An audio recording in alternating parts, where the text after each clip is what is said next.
Hello friends, welcome back to my an creative channel. Friends, अगर आपको मेरी story अच्छी लगती है तो प्लीज़ लाइक से सब्सक्राइब करना ना भूलें। ये कहानी है मनोज की, जो एक छोटे से गांव में सरस्वतीपुर में रहता था। मनोज का परिवार समाज के उस तबके से था जिसे अक्सर छोटी जात कहकर नीचा दिखाया जाता था।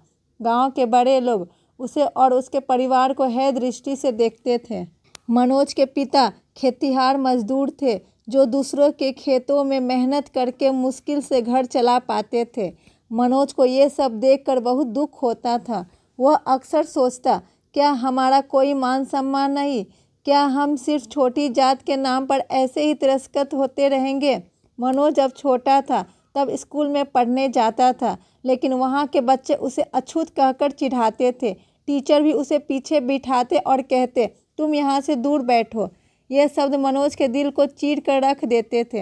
एक दिन स्कूल में एक लड़के ने उसका टिफिन छीन लिया और हंसते हुए कहा, तुम्हारी जात के लोग हमारे बर्तन भी छू ले तो हम उन्हें फेंक देते हैं। मनोज कुछ नहीं बोला। वह चुपचाप घर आकर अपनी माँ से लिपट कर रोने लगा।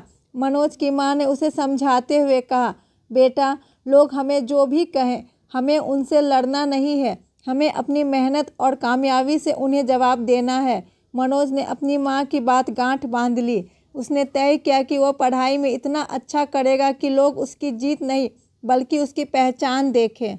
लेकिन गांव का माहौल उसे बार बार रोकने की कोशिश करता। मनोज के दोस्त उसे अपने घर आने नहीं देते थे। अगर वह गलती से मंदिर की सीढ़ियाँ चढ़ जाता तो गांव के लोग उससे गुस्से में उसे भगा देते। एक बार गांव के सरपंच ने सार्वजनिक सभा में कहा, यह छोटी जात के लोग हैं, इनकी औकात जानो। इनका काम है हमारे खेतों में काम करना, ना कि पढ़ाई लिखाई। मनोज ने चुपचाप यह सब सुना, लेकिन उसके अंदर गुस्सा और दृढ़ निश्चय और भी बढ़ गया। मनोज ने 10वीं की परीक्षा में पूरे जिले में पहला स्थान हासिल किया। यह खबर सुनकर गांव के लोग चौंक गए। जिन्होंने उसे हमेशा नीचा दिखाया था, अब वही लोग उसकी तारीफ करने लगे। लेकिन कुछ लोग अभी भी उसे जलते थे।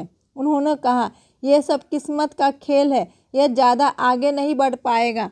मनोज ने इन बातों को अनसुना कर दिया और पढ़ाई में जुट गया। कॉलेज में दाखिला लेने के लिए मनोज को शहर जाना पड़ा, लेकिन वहाँ भी जातिवाद ने उसका पीछा नहीं छोड़ा। कॉलेज के छात्र उसे गाँव का छोरा और छोटी जात का लड़का कहकर ताने मारते थे। एक दिन कॉलेज के एक समूह ने उसे लाइब्रेरी में बैठने से मना कर दिया। उन्होंने कहा, यह जगह तुम्हारे जैसे लोगों के लिए नहीं है। मनोज को बहुत गुस्सा आया, लेकिन उसने झगड़ा नहीं किया। उसने ठान लिया कि वह अपनी कामयाबी से इन सभी को चुप करा देगा। मनोज ने दिन रात मेहनत की। उसने कॉलेज में टॉप किया और सिविल सर्विस की तैयारी शुरू कर दी। उसके संघर्ष के दिनों में कई बार पैसे खत्म हो गए। वह दिन में ट्यूशन पढ़ाता और रात को खुद पढ़ाई करता। एक दिन ऐसा भी आया जब उसने IAS परीक्षा पास कर ली। वह अपने राज्य का पहला व्यक्ति बना जो इस पद तक पहुंचा था, वह भी अपनी जाति के होते हुए। मनोज जब अपने गांव लौटा तो वह दिन गांव के इतिहास में सबसे बड़ा दिन बन गया। जिन लोगों ने उसे कभी मंदिर में घुसने नहीं दिया, आज वही लोग उसके सम्मान में पलके बिछा रहे थे। सरपंच, जिसने कभी उसे नीचा दिखाया था, उसने हाथ जोड़कर कहा, हमने तुम्हें बहुत गलत समझा। तुमने सच में अपने काम में साबित कर दिया कि जाति कोई मायने नहीं रखती।